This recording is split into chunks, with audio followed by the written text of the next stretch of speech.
নির্বাচন বানচালে ষড়যন্ত্র চলছে বলে শঙ্কা প্রকাশ করেছেন বিএনপির ভারপ্রাপ্ত চেয়ারম্যান তারেক রহমান। গণতন্ত্র প্রতিষ্ঠার যাত্রা যেন ব্যাহত না হয় সেজন্য দলের নেতাকর্মীদের সতর্ক থাকার আহ্বান জানান তারেক রহমান। ঠাকুরগাঁও জেলা বিএনপির দ্বিবার্ষিক সম্মেলনে ভার্চুয়ালি যুক্ত হয়ে তিনি বলেন, গণতন্ত্রের যাত্রাকে কেউ যাতে বিঘ্নিত করতে না পারে তা নিশ্চিত করাই বিএনপির লক্ষ্য। ঠাকুরগাঁও প্রতিনিধি ফিরোজ আমিন সরকারের ছবি ও তথ্যের ভিত্তিতে কামরুজ্জামান রাজীবের রিপোর্ট। দীর্ঘ ৮ বছর পর ঠাকুরগাঁও জেলা বিএনপির দ্বিবার্ষিক সম্মেলন। ঠাকুরগাঁও সরকারি বালক উচ্চ বিদ্যালয় বড় মাঠে সম্মেলনের উদ্বোধন করেন বিএনপি মহাসচিব মির্জা ফখরুল ইসলাম আলমগীর। সম্মেলনকে কেন্দ্র করে স্থানীয় নেতাকর্মীদের মধ্যে ছিল উৎসবের আমেজ।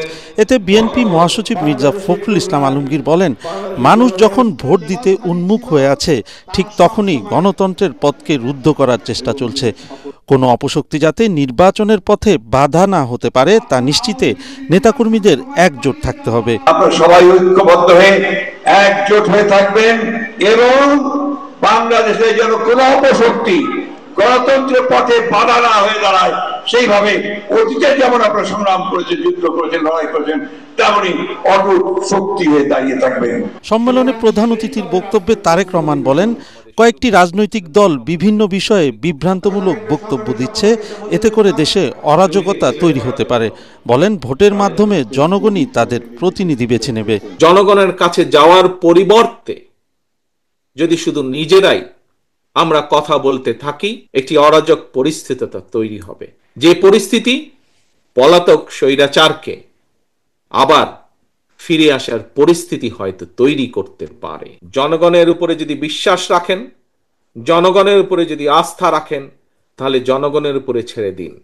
আপনার নীতি আদর্শ, আপনার লক্ষ্য উদ্দেশ্য জনগণের সামনে উপস্থাপন করুন। Late people decide.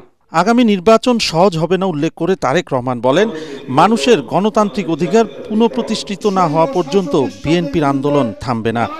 কেউ কেউ কোনো কিছু করার চেষ্টা করছে যার মাধ্যমে জনগণের সেই প্রস্তাবিত গণতান্ত্রিক যে যাত্রা, সেই যাত্রা ব্যাহত হতে পারে। গণতন্ত্রের প্রতি যে কোনো হুমকিকে আমরা মোকাবেলা করব, অবশ্যই সেই পদ্ধতিতে, যে পদ্ধতি জনগণ সমর্থন করে।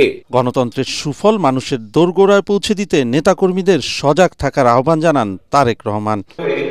কামরুজ্জামান রাজীব, এটিএন বাংলা।